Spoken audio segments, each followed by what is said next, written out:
சிம்ம ராசியை பொறுத்தளவுக்கு திருமணம் செய்து கொள்ளக்கூடாத ராசி என்றால் முதல் இடத்தில் இருப்பது கடகம், 2ஆம் இடத்தில் இருப்பது விருச்சிகம், 3ஆம் இடத்தில் இருப்பது மீனம். இந்த 3 ராசியினரை இவர்கள் திருமணம் செய்து கொண்டார்கள் என்றால் இவருடைய வாழ்க்கை என்பது அஸ்தமனத்திற்கு இட்டு செல்லும். குறிப்பாக சொல்லணும்னா இந்த கடகராசி, விருச்சிக ராசி, மீன ராசி 3மே நீர்த்தத்துவ ராசி. ஸோ இந்த ராசியோட இவங்கள் தன்னுடைய இல்லற வாழ்க்கையை துவங்கினால் இவருடைய அந்த உயிர்ப்பின் தன்மையே கடுமையாக பாதிக்கப்படும். இவங்களுடைய அறிவாற்றலும் கடுமையாக பாதிக்கப்படும். மன வலிமையும் கடுமையாக பாதிக்கப்படும். உடல் ஆரோக்கியம் சார்ந்த விஷயங்கள்லாம் ரொம்ப கடுமையாக பாதிக்கப்படும்.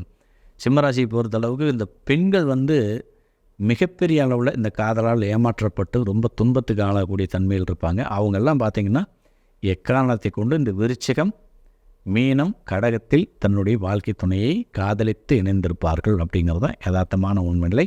ஸோ இதில் இவர்கள் உஷாராக இருக்கணும். சிம்மராசியை பொறுத்தளவுக்கு கடகம், விருச்சிகம், மீனம் 3 ராசியினரை தவிர்ப்பதே நலம் அப்படிங்கிறது நம்ம இந்த நேரத்தில் அழுத்தமாக பதிவு செய்கிறோம்.